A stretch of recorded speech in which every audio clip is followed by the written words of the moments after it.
This video is prepared based on official accident reports and witness testimonies. December 21, 1988. Pan Am Flight 103, Clipper Made of the Seas, departs London Heathrow Airport, bound for New York City, carrying 259 souls into what becomes one of history's deadliest terrorist attacks. The Boeing 747 carries holiday travelers, including 35 Syracuse University students returning home from studying abroad. Among the passengers are families reuniting for Christmas, business travelers, and ordinary people whose lives intersect with extraordinary evil. 38 minutes after takeoff, at 31,000 feet over Scotland, a terrorist bomb detonates in the forward cargo hold. The massive aircraft disintegrates instantly, raining debris across 845 square miles of Scottish countryside. All 259 aboard perish, along with 11 residents of Lockerbie, as the aircraft's main wreckage destroys an entire city block. The attack claims 270 lives from 21 countries, becoming Britain's deadliest terrorist incident. This is the story of how Libyan intelligence agents planned and executed international terrorism on an unprecedented scale. The investigation spans continents and decades, revealing the deadly intersection of politics, revenge, and innocent lives. The Lockerbie bombing transforms aviation security forever, while demonstrating how terrorism's impact extends far beyond immediate victims. Families, communities, and nations struggle to understand how such evil can destroy so many innocent lives in moments. Pan Am Flight 103 begins as routine transatlantic service connecting European travelers with American destinations. The Boeing 747-121, Clipper Made of the Seas, represents aviation excellence, serving Pan American World Airways' prestigious international routes. The aircraft arrives from San Francisco via London, preparing for the evening departure to JFK International Airport. Normal pre-flight procedures proceed as ground crews service the massive jetliner for its Atlantic crossing.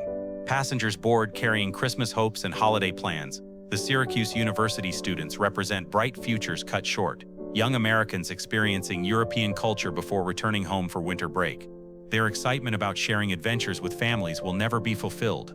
Among other travelers are British families visiting American relatives, business executives completing year-end commitments, and international passengers connecting through New York to worldwide destinations. Each carries personal stories, dreams, and connections that terrorism will sever forever. The aircraft seats 259 people this evening, 243 passengers and 16 crew members. Captain James McQuarrie commands with extensive Boeing 747 experience, supported by seasoned flight crew members trained in Pan Am's highest safety standards. Baggage loading includes a deadly addition, a brown Samsonite suitcase containing plastic explosive concealed within a Toshiba radio cassette player. This bomb, smaller than a hardcover book, carries enough power to destroy the world's largest passenger aircraft. The interline baggage system allows luggage to transfer between airlines and airports without additional security screening, creating the vulnerability that terrorists exploit with devastating effectiveness.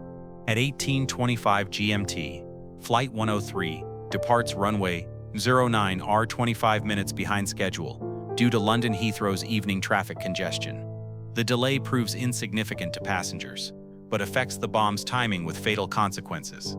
Captain McQuarrie guides the Boeing 747 through standard departure procedures, climbing northwest over England toward Scotland.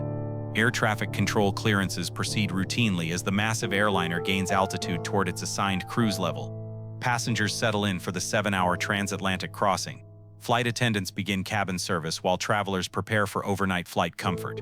Many anticipate arriving in New York early evening, connecting to domestic flights for Christmas reunions. The aircraft follows Victor 1 Airway toward Pole Hill FOR Beacon, then continues on standard North Atlantic track routing. Weather conditions remain favorable with clear skies and calm air providing smooth flying conditions. At 19:02 GMT, Flight 103 contacts Scottish Air Traffic Control while climbing through 31,000 feet. The crew reports normal operations with no concerns about aircraft performance or passenger situations. Unknown to anyone aboard, the timer mechanism in the forward cargo hold counts down final minutes. The bomb's sophisticated design includes barometric pressure activation, ensuring detonation occurs at cruise altitude over water. However, the departure delay means explosion will occur over land rather than ocean, a crucial factor that enables investigators to recover evidence that would otherwise disappear forever beneath Atlantic waves. 38 minutes after takeoff, time runs out for everyone aboard Pan Am 103. At 19:03 GMT, the plastic explosive detonates in the forward cargo hold with devastating force. The bomb, containing less than 1 pound of Semtex plastic explosive, releases energy equivalent to hundreds of pounds of TNT, in the confined space. The explosion tears a massive hole in the fuselage skin, causing immediate and catastrophic structural failure. The Boeing 747's forward section separates from the main fuselage as aerodynamic forces exceed the aircraft's structural limits. Rapid decompression rips through passenger compartments as cabin pressure equalizes with outside atmosphere in milliseconds. The violent pressure change proves instantly fatal to many passengers before the aircraft even begins falling. The cockpit and first-class sections separate as one unit, falling independently from the main wreckage. Captain Macquarie and his crew have no time to transmit emergency calls or attempt any recovery procedures. Wings containing thousands of gallons of jet fuel separate from the center fuselage, creating massive fireballs that illuminate the Scottish countryside below. The explosive impact destroys any possibility of survival for passengers trapped within disintegrating cabin sections. Debris begins falling across 845 square miles of Scotland, creating the largest crime scene in history. Aircraft fragments, passenger belongings, and human remains scatter across farms, forests, and residential areas.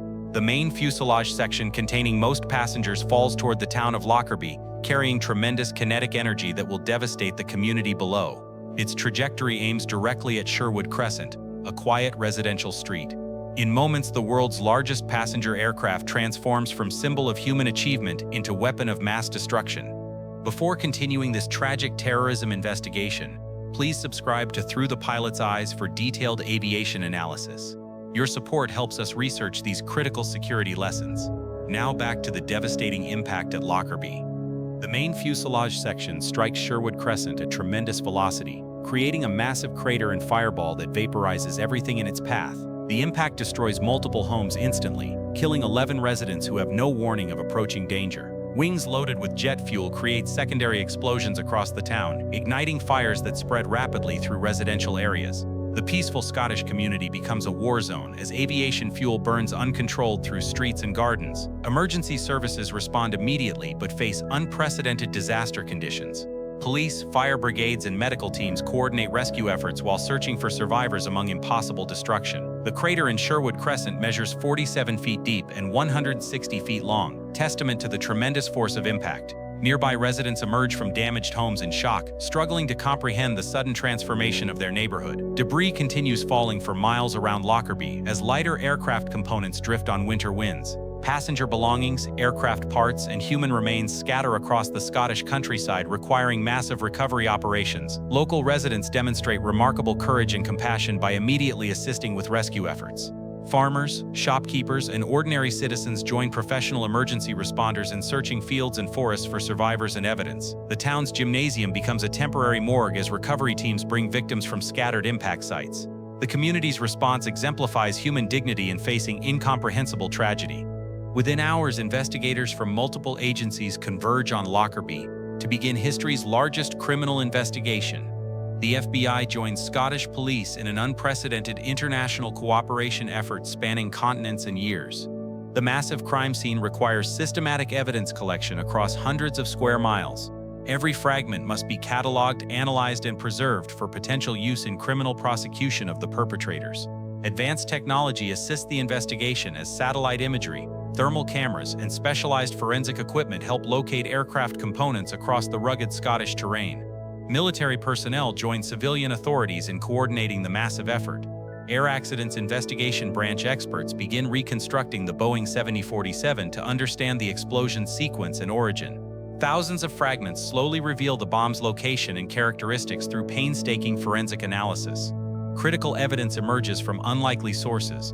A tiny circuit board fragment found embedded in clothing reveals sophisticated timer mechanisms.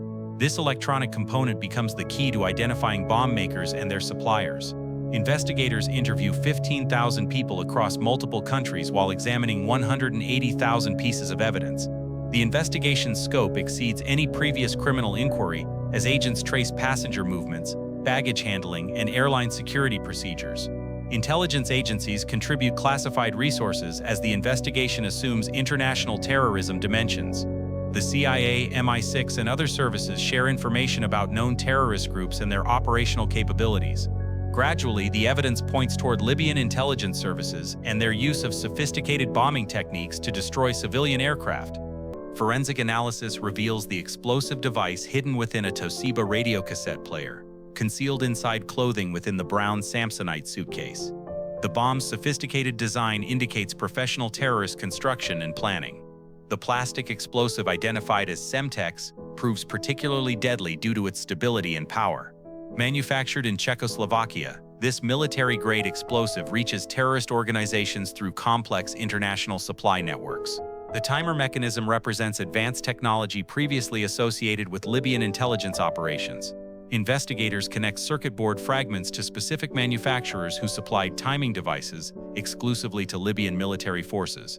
MST-13 timer components match devices recovered from other Libyan terrorist operations, creating clear forensic links between the Lockerbie bombing and Libyan intelligence services under Muammar Gaddafi's regime. The bomb's placement in forward cargo hold provides maximum structural damage to the aircraft. Terrorists understand Boeing 747 vulnerabilities, positioning their weapon to ensure catastrophic failure and complete destruction. Clothing fragments surrounding the explosive device reveal purchase information from Malta, providing investigators with crucial leads about operational planning. The bomber's shopping trip for clothing to conceal the device creates an evidence trail. Store records from Mary's house in Malta show the purchase of specific clothing items later found at the crash site. This seemingly routine transaction becomes central evidence in identifying the bombing conspiracy. The investigation reveals months of planning as terrorists coordinate bomb construction, airline infiltration, and escape procedures across multiple countries and intelligence agencies. In 1991, investigators identify two Libyan intelligence agents, Abdelbasset al-Megrahi and Lamin Khalifa Faima. Evidence links both men to Pan Am 103 through their roles in Libyan airline operations and intelligence services. Libya's Colonel Muammar Gaddafi refuses to surrender the suspects, triggering international sanctions and diplomatic pressure. The United Nations Security Council imposes comprehensive sanctions on Libya until the suspects face trial. Years of negotiations finally produce agreement for trial at a specially constructed Scottish court in the Netherlands. This unique legal arrangement allows Scottish law to operate on neutral territory, satisfying all parties' concerns. The trial begins in 2000 with unprecedented media attention and security measures. Families of victims attend proceedings seeking justice for their loved ones, while defense teams challenge evidence integrity. Al-Megrahi receives conviction and life imprisonment, while Faima wins acquittal due to insufficient evidence. The mixed verdict disappoints many families who hoped for broader accountability. Controversy erupts in 2009 when Scotland releases Al-Megrahi on compassionate grounds due to terminal cancer diagnosis.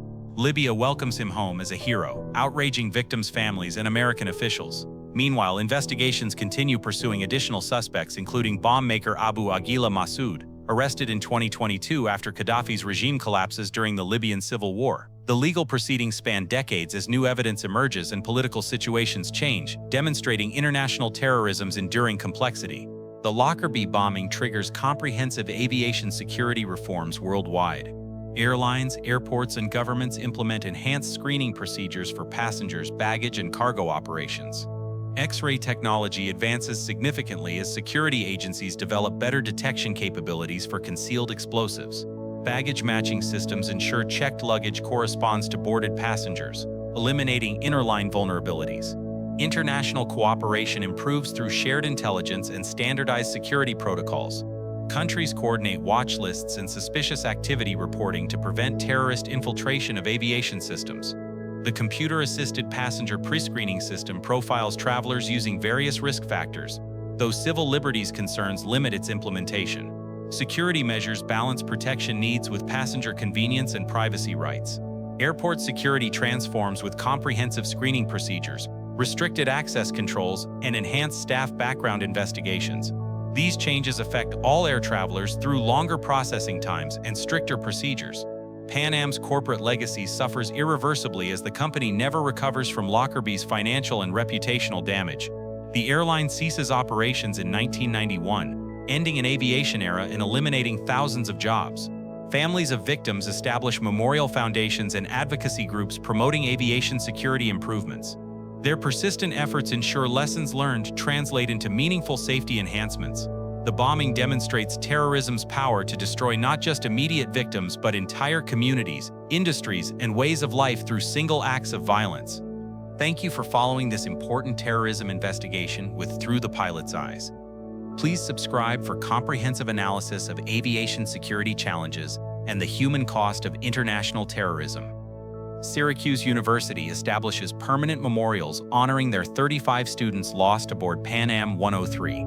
The Remembrance Scholars Program brings international students to Syracuse, continuing educational exchange despite terrorism's attempt to destroy understanding between cultures. Lockerbie residents maintain memorial gardens and participate in annual commemoration ceremonies. The Scottish community's response exemplifies human resilience and compassion in facing unprecedented tragedy. Archives at Syracuse University preserve extensive records of the bombing, investigation, and aftermath for researchers and family members. These materials ensure future generations understand terrorism's impact on ordinary lives. The investigation remains open as new evidence emerges and additional suspects face prosecution. Abu Aguila Massoud's 2022 arrest demonstrates continued commitment to pursuing justice regardless of time elapsed. Modern aviation security incorporates lessons learned from Pan Am 103. Though new threats require constant vigilance and adaptation, terrorism evolves continuously, demanding equally dynamic security responses. Families of victims continue advocating for transparency and accountability in terrorism investigations. Their determination ensures that authorities remain committed to pursuing justice for international terrorism victims. The 270 people who died aboard Pan Am 103 and in Lockerbie represent terrorism's human cost: innocent lives destroyed by political violence. Their memory drives ongoing efforts to prevent such tragedies through enhanced security, international cooperation, and unwavering pursuit of justice.